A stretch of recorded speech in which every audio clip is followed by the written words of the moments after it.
What's up? What's up? What's up? What's up? What's up? What's up? What's up? What is up? How are y'all doing today? Ooh, it is Wednesday, and we finally got episode 2 of Mandalorian season 3. I apologize again. I was not able to go live last week. I told you guys that because I was busy with the scheduling and whatnot. But I figured today, we could actually go ahead and just kind of go over both episodes, because let's be honest, the first episode for season 3 wasn't really all that like big and long, so I figured we could just do both, react to both. I'd love to hear what you guys thought about it as well. So like, we about to get into this. We're gonna talk about the episode, see what went down. I am just super excited of the fact that we got Mandalorian, because listen, let me tell you something. This show by itself has done so much work for Disney Plus in general. Like, I don't know if y'all remember, I remember when Disney Plus first came out and we didn't have, all the Marvel shows and all that stuff. This was it. Okay, wasn't nobody checking out them little National Geographic shows or whatever other stuff they was putting. I don't even know what they had up.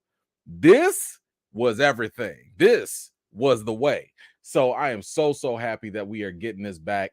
And I am excited to go through with it with you guys. Let's see who's here today.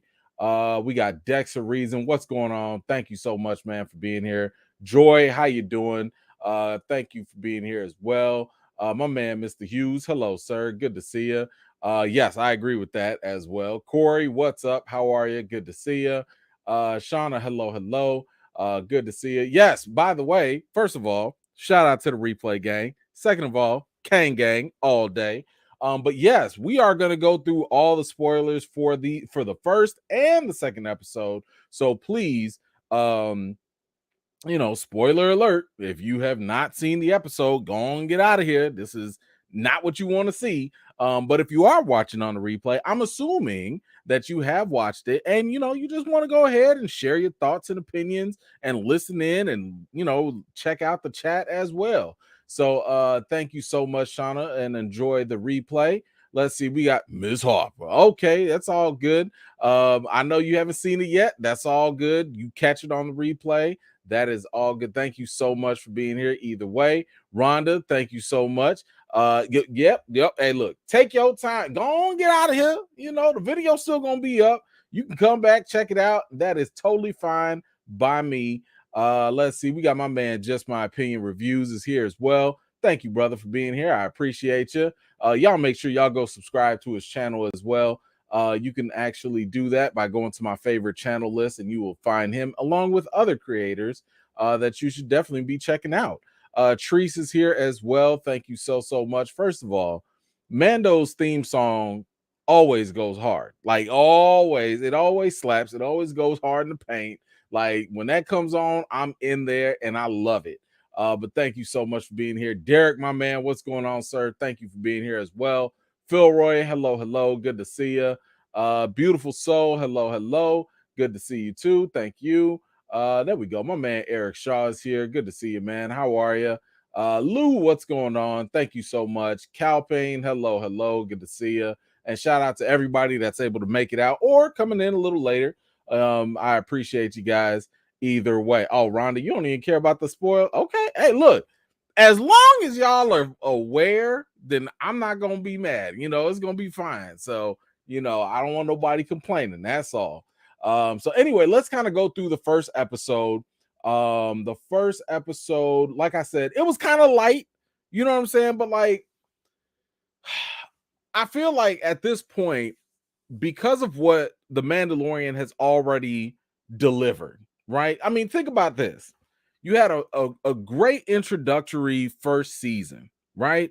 Then once we found out, like, oh my gosh, there's a baby Yoda and all this other stuff, then you gave us season 2, right? And season 2 was fire. Like, just everything was just great with that. And then, okay, because I know some people was like, man, this episode was too low, it was too slow, and blah, blah, blah. But hold on. After you got season 2, you got Mandalorian 2.5 in the Boba Fett series. So it's not like we've really been deprived of Mando here. Okay, we've gotten season 1, season 2, season 2.5, and now we in the season 3. I'm okay if they want to take their time in these first couple episodes. Okay, I'm fine with this. So I'm here for it. And I like the way they kicked it off. We started here with a bunch of the Mandalorians, and they were basically like, doing their rituals, where they were about to introduce like another young kid into the whole creed. I'm not gonna lie, this kid right here looked like he finna be a whole problem when he grow up. Like, he already looks like he bad. He looked like he don't listen to nobody. You know what I'm saying? And at first I did think that this was a flashback to Mando, but it's a completely different kid. But he does look like he gonna be a problem somewhere down the line. The armor is here, giving, about to put him through the whole process. That is until like a whole gator just showed up, just out of nowhere. I didn't see this coming. Absolutely love this. This was great. The only thing that I'm sitting here just wondering is like, what are y'all doing? Y'all Mandalorians, right? You guys are Mandalorians. Y'all got all these weapons. You guys are warriors. One, did y'all not know that they had big old monsters in that area? Because I'm struggling to believe that with all the equipment y'all got in your helmets and everything, y'all didn't know that maybe that area wasn't safe. Okay, and even if you didn't know, okay, even if you didn't know, what y'all doing with these little pew pew pew pew pew pew pew? What y'all doing with these little laser? These things ain't even gonna pop a zit on this big old crocodile. What are y'all shooting at? Pew pew. Like, I'm just saying, at some point, when you bring out your big guns and they don't do nothing, shouldn't you just run away? Like, what are you still shooting for? I don't know. Anyway, I get why they did it for this episode, because clearly this was a fantastic setup, to show. Again, like, what y'all doing with these little shoelaces? How you gonna put that little hook and shoelace on this big old gator, and this thing can fling you around everywhere? But whatever. This was clearly a setup, because my man Mando came through in the cut, and he came right on time, delivered some A-bombs, gave them some gator guts all over the seashore, and I loved it because he pulled up in there. Look at the guts. He left the guts all out there. He's like, look, there go dinner for y'all, just in case. But I like how he pulled up in style, opened it up, and was just like, sup. Like, that was a dope entrance. I loved it. I liked it. I thought that was really cool. Mando's like, I see y'all shooting y'all little things or whatever, but I got this. You see, look at this. You see the new ship, okay? You see the ship, and you got Grogu out there popping up too. So I love that intro. That was really good. Then of course we go back to the armor, and Mando is on his quest. He needs to basically like cleanse himself and have repentance or whatever, and basically get his honor back as a Mandalorian.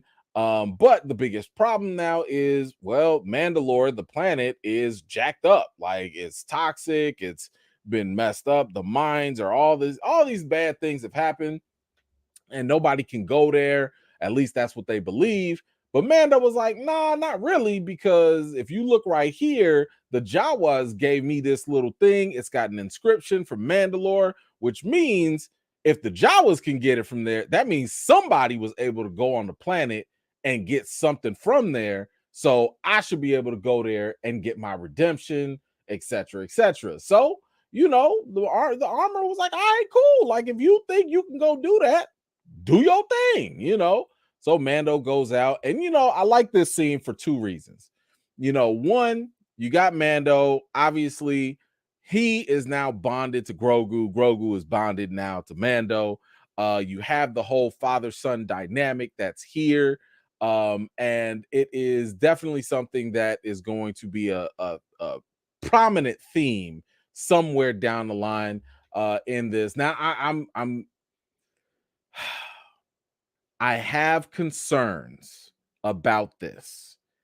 I'm going to share it a little later, but I have concerns, and some people might not like this. Some people might not want to hear it. I will share it in a minute, but this scene right here, this scene gives me concerns, and I will tell you why a little bit later on, because it's something that also connects to episode 2. So I'm gonna talk about it when we talk about episode 2. But matter of fact, let me put this up here so we got these markers. But anyway, this is cute. Don't get me wrong, it's cute, it's great. We got the fatherly bond and all that, but I'm a little concerned as well. But y'all, this right here. Woo! Listen, I got real excited right here. We got what they call the paragil, which are like basically whales in space or whatever. That right there was so cool. And I'm not going to spoil it for y'all, but I've been telling y'all, if you're new to The Mandalorian, or if you're just genuinely just interested in The Mandalorian, and if you want to fully appreciate what this show is doing, you have got to go back and watch the animated Clone Wars on Disney Plus, the series. Yes, it might look kiddie. No, it is not, because this thing literally is probably 10, I would say, the Clone Wars, and then especially Rebels. I'm not going to spoil it. I'm not going to say what this means, but I will say that if you understood and watched Rebels and know what happens here, you also know that this is going to foreshadow something that's going to happen later in like maybe the Ahsoka series or season 4 of Mandalorian. So it is kind of important that they're kind of dropping this little Easter egg, but I'm telling you now, if you've been slacking, if you've been waiting, if this ain't a clue and a big old sign to hurry up and go watch Clone Wars and Rebels, I don't know what is. I don't know what is. But yes, it is a must watch. And I will say again, when you watch these animated cartoons, they are going to come off as if they are not for you. They're going to feel like they're kiddie. Get past the first season. Once you get past the first season for Clone Wars and for Rebels, it'll be fine. And now it's going to grow up real fast. So, and I would also say that those animated series probably explain Star Wars 10 times better than the movies ever did. 10 times better. Like, I became a Star Wars fan because of the shows, not because of the movies. The movies are fine. Some of them are whack. A couple of them are real whack. But the animated series, without that, this show means almost nothing. But I'm just saying. Anyway, so we fast forward. We go back to Navarro, and Grief Karga, my man got elevated a little bit. You know what I'm saying? He got the little high rank and all that stuff.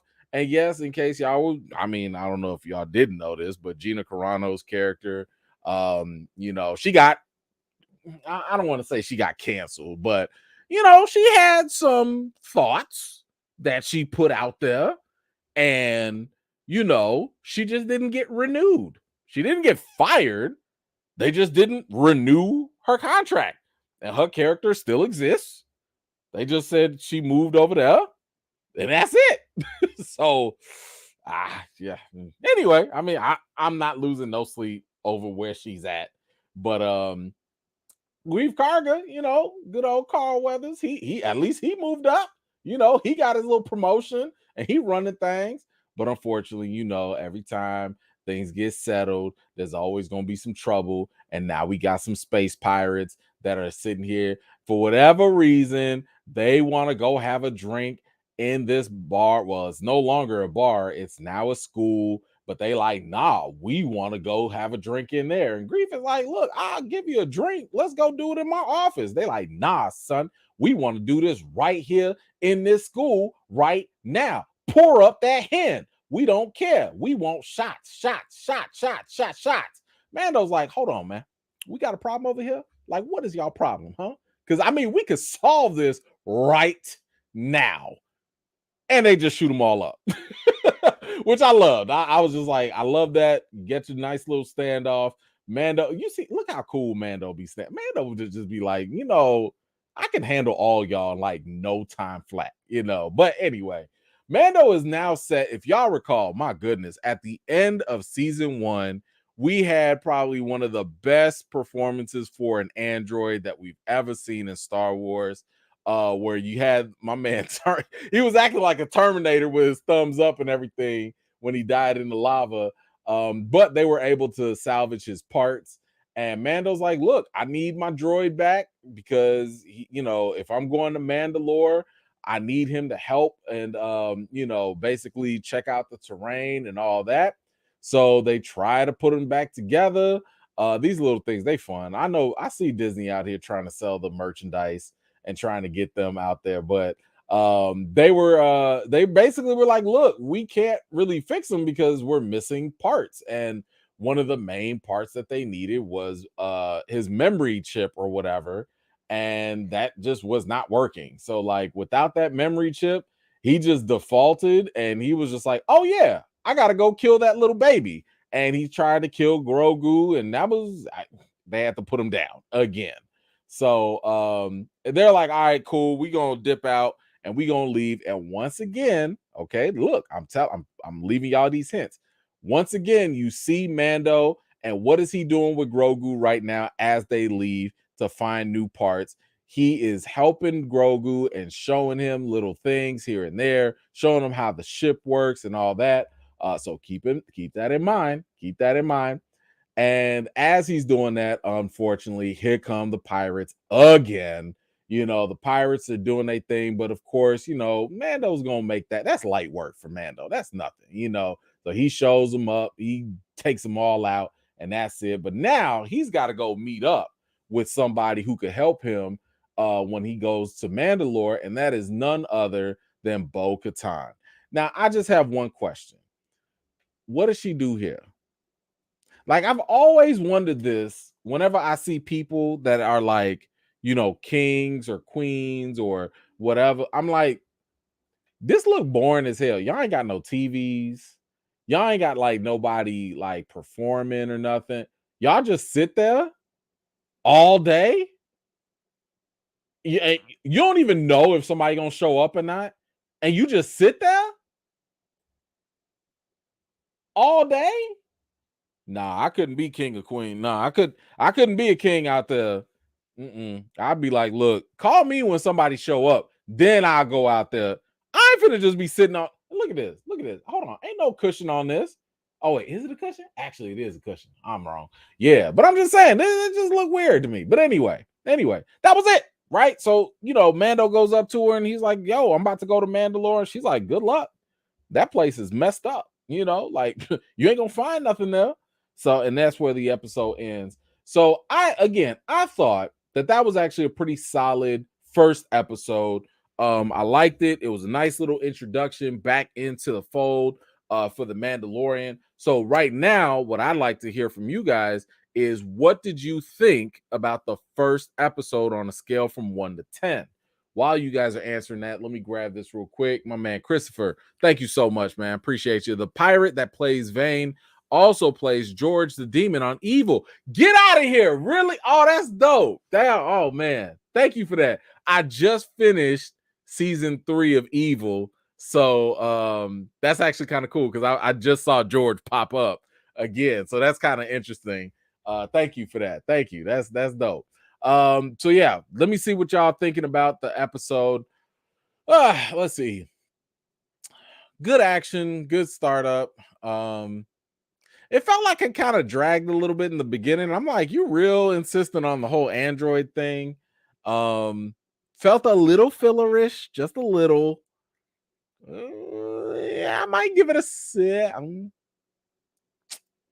Probably 7.5. Like, it was fine. It was cool. And it was short. Like, it didn't really do much. I'll give it a 7.5 because I enjoyed it. But let's see. All right, 7, 7.5, 7, 6, 8, 7.5, 7, 6, 8, 8, 8, 7.5, maybe 8. Yeah, okay. Yeah, I think sure, right? Like, it wasn't great. It wasn't terrible. It was cool. We did it. All right, whatever. So moving on. Now we go into episode 2. And episode 2, hold on, Miss Harper. You here now? You here now? Okay, because I thought you was gonna catch it on the replay. I know you was okay. That's cool. That's cool. If you caught up, you caught up. I'm with it. No. I'm sorry. You caught up on the last one. You probably didn't get the second one. Well, now we going into the second one. So again, spoiler alert. Let's see. Second one, where did I leave off? Okay, boom. So we kick it off with Pelimato. She's here out here scamming, and screwing people over.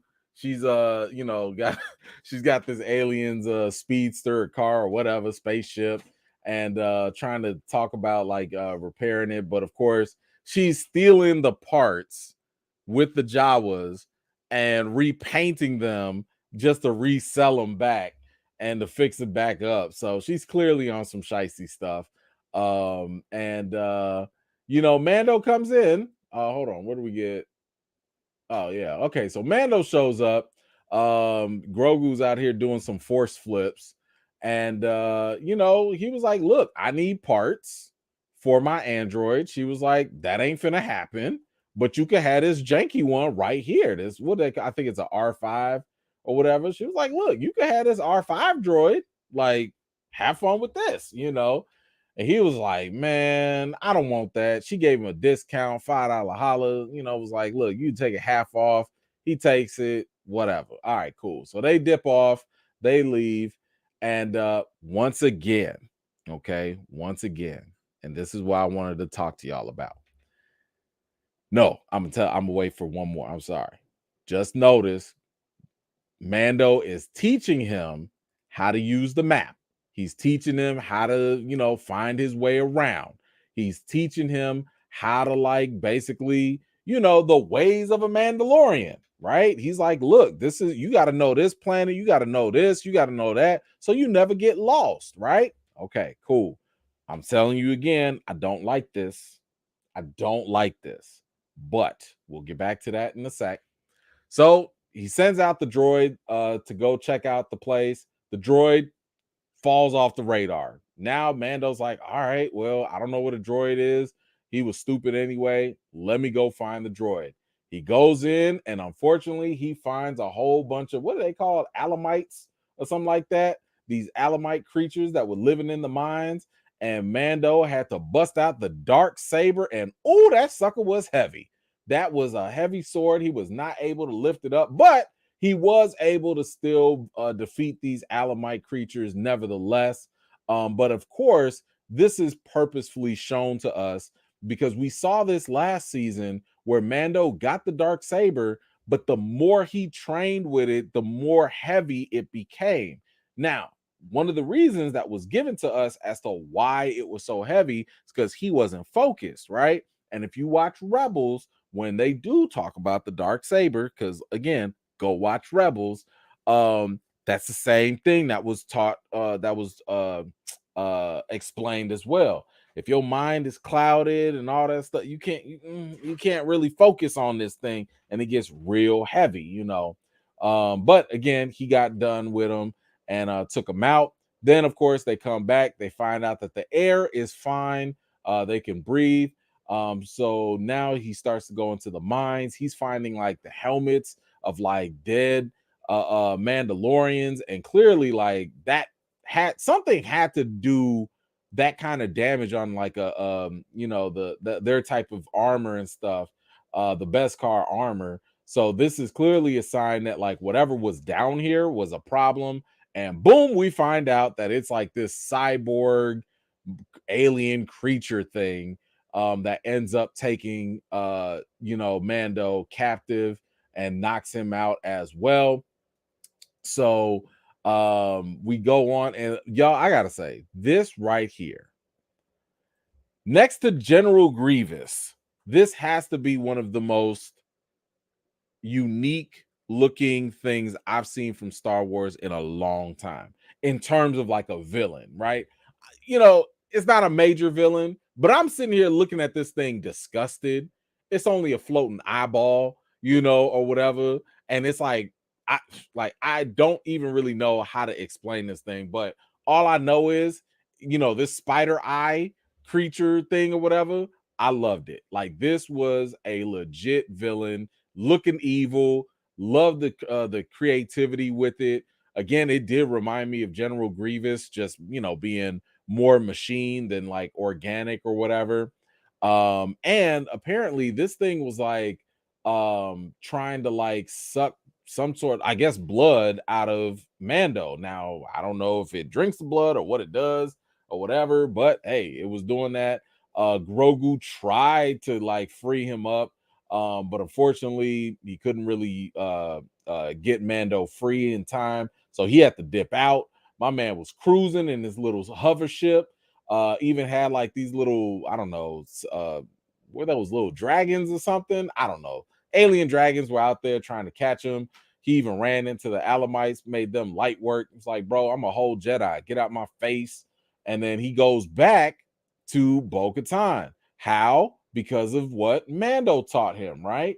Mando taught him how to navigate, and that's how he was able to make his way back to her. All right. Now, this is the part where I got to talk about this.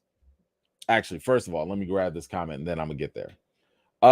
Dex, thank you so much. I need more Joel out of Mando with the saber. Old girl was a pro, though. Yes, you're right.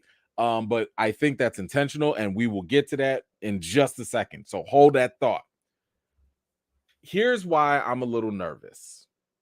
Now, on the surface, it makes sense why Mando was showing Grogu how to use the navigation, because clearly this played a part into how he was able to come back to Bo-Katan, not get lost, show her the way, yada, yada, yada, right? Here's my concern. And I want some of y'all that are more proficient in Star Wars to let me know, am I just being paranoid or is this legit? I am very afraid that they're going to kill off Mando. I think that they're going to kill Mando because when you watch Star Wars, there is a reoccurring theme of the master and the apprentice. And I'm not just talking about the dark side, right? I'm not talking about the Sith. I'm just saying, when you have a master that teaches you valuable lessons, that master don't always last. Qui-Gon, Obi-Wan, Yoda, Luke. I'm not going to mention some of the others in other shows or movies. I'm a little nervous that this whole show, when they talk about the Mandalorian, they're not talking about Jin. They're not talking about Din. They're talking about Grogu, because he was basically teaching him, this is how the Mandalorian does this. This is what a Mandalorian does that. They never said which one was the Mandalorian. The whole series could be a setup for Grogu to become an official Mandalorian.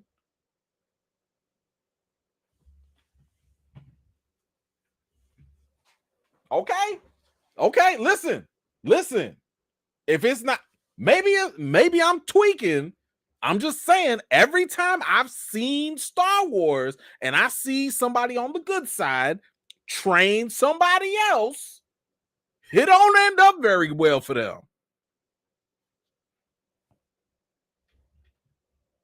Okay, we'll see what happens. We'll see. Look, Pedro Pascal's a busy guy. Y'all think he gonna do this forever?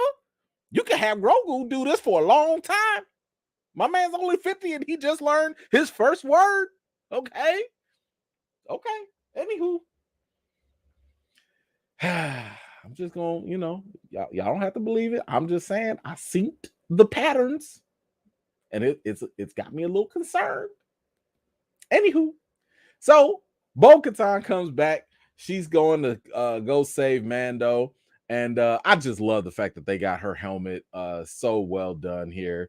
But she's going back through the caves. I love how, like, in this situation, you see her basically being 10 times more proficient and aware than Mando ever was. Now, to her credit, she knew that the Alamites were around this area. That's why she was able to look up there and grab them while they were trying to surprise attack her, and she was able to take them out with ease as well. So like, she's aware of this. Mando obviously wasn't, because this was his first time on Mandalore. I mean, she pretty much grew up around here, right? So not only that, but she runs into, oh yeah, that's the cyborg creature that's draining the blood out of Mando. And she runs into him, fights him, and boom, she picks up that dark saber and slice, slice, slice, just goes ahead and stabs him. And as Dex mentioned earlier, it is absolutely correct. She is far more proficient with this dark saber, and you see the eyeball just kind of go to another machine and still keep on fighting until, of course, Bo takes him out. But again, remember, having the dark saber, it's not about how strong you are, it's about how focused you are, right? Because you have to, like, mentally be able to wield that much power. So if you're not focused, if you're not, if you're distracted, or if your mind is clouded, and I'm not saying you got to tap into the force, but you have to have that ability to wield that power. Again, Rebels explains this as well, but this also shows you how, like, basically there's a clear contrast between Bo-Katan having the dark saber and Mando having it, right? And I think that, again, what we're seeing here are two parallels that are happening here. Mando is not meant to be the leader. He's not meant to, uplift all the Mandalorians and stuff. It really is Bo-Katan. The problem is the fact that she just happened to inherit the dark saber on bad terms. Again, that happened in Rebels, but the way she came about it, she didn't win the dark saber through battle. And because she didn't win it through battle, it's almost like, frats and sororities, she's paper, right? She didn't go through the burning sand. She didn't do no trials. She paper, that's how she got her saber. So, but either way, she knows how to handle herself, right? So that in itself, again, is kind of laying the foundation of she's the one that's, like, obviously more worthy and more capable of potentially leading Mandalore. Now, also keep in mind that she is also she's lost her faith. You know what I'm saying? So, like, earlier on, when Mando was all like, yeah, I'm about to go back to the planet and we about to do this and do that, she's like, man, whatever, like, good luck with that. Like, she stopped believing in the creed. She stopped believing that the planet was even habitable at all. But, like, little by little, you're gonna start noticing that, like, she's gonna start coming around. So now she's fighting with the dark saber, and she finally actually rescues Mando. As you can see here, she made him some Mandalorian ramen noodles, and that was kind of nice of her. And then they go exploring to go deeper into the mines, and, like, while they're there, they find some of these inscriptions and stuff. And this is where she talks about, like, another myth, no pun intended, of the mythosaur, which was a legendary creature that the Mandalorians, they used to tame them and ride them. So if you recall, this is almost like in Boba Fett, where he was riding that creature or whatever at the end. And I wouldn't be surprised if this is, like, more foreshadowing somewhere else down the line. But, again, Bo doesn't really believe in this stuff, or at least she used to, and now she doesn't. But now she's looking at Mando go through his ritual, and he's about to, go ahead and just because he has to, like, purify himself, in the living waters of Lake Minnetonka. and he goes in, but he gets grabbed or he slips, but his armor is so heavy that he goes all the way down. He can't get up at this point. And of course, as Bo is going down there to save him, she starts to see the actual mythosaur right there. And as she pulls Mando out, she is shooketh. She can't believe what she just saw. And once again, this is really all just to show that like everything that she thought she stopped believing in is giving her way more evidence and experience to start believing again. So now she might actually have hope that, man, maybe Mandalore can come back. I didn't think that, you could even step foot on the planet. I didn't think the mines were accessible. I didn't think this legendary creature was around. I can handle this dark saber. They're painting this picture pretty clear that Bo-Katan is the one. Like this episode was really for Bo-Katan. I ain't never seen Mando have to get saved so much. Okay, Mando got knocked out. Mando out here drowning. He need everybody else to save him. This is Bo-Katan's episode right here. But anyway, I liked it. I thought it was actually pretty cool. And I do think, like I said, I think that this is definitely foreshadowing that eventually they're going to have some other civil war or something is going to happen where the Mandalorians are going to all come together. And I think Bo-Katan is going to be the natural leader in that case. But anyway, what did y'all think about episode 2 of The Mandalorian? Again, I thought it was a pretty decent episode. I like the whole exploration. I like the religious themes, for Mando. I like the character development that happened with Bo-Katan. Because clearly she's gonna have her eyes open at this point. Let's see, where are we putting this at? I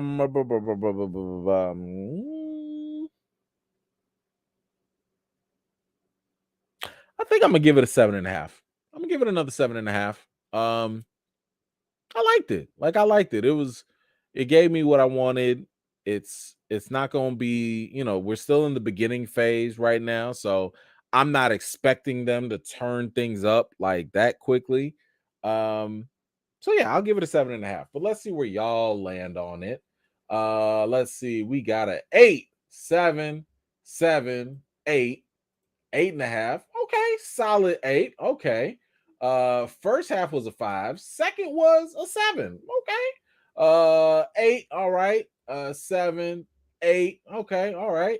7.5, 7.5, 7. Another 8. Okay, 8.5. Cool.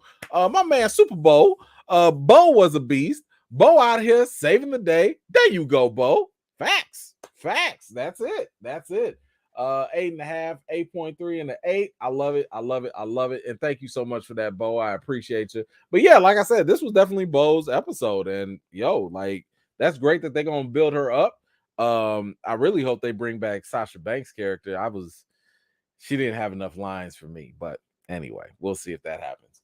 I don't know if there was a trailer for the next episode or not. If there was, I missed it, so I gotta watch that later, whenever that comes out. But I'm excited just for this series in general, so I cannot wait. But that's really it. I don't think, was there anything else? Did we miss anything? Was there anything else specific to this episode that caught y'all eye or that y'all think is like super important? I think I covered most of it. But I'm here for this.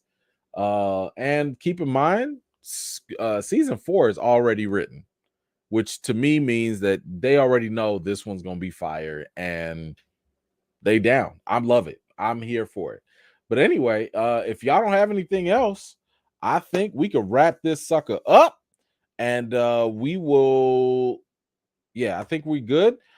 Hey, first and foremost, thank you again for taking the time to be here. I really, really, really appreciate you guys for taking the time to hang out with me and react. If you're watching on a replay, feel free to leave all your thoughts and comments about the episode in the comments down below. I appreciate that as well. So the next thing we got is today's Wednesday. So Friday Friday, we got some news to talk about. Ooh, man, we got some things happening. Some things are churning. I got some movies I gotta go watch, so we'll see about that. I'm gonna try and do like a double feature or something on Thursday because there's a lot of things dropping. And I think we got Scream that drops. Then we have 65 is also dropping as well. So yeah, I got to do some like theater reactions or something. So stay tuned. I'm gonna post those little after out of the theater reactions for you guys and all that. But anyway, I will see y'all Friday. Okay, and we're gonna do this next Wednesday for Mando episode 3 as well. But anyway, y'all know the routine. Wash your hands, wash your butts. Have a good rest of the week, and I will see y'all Friday. Peace.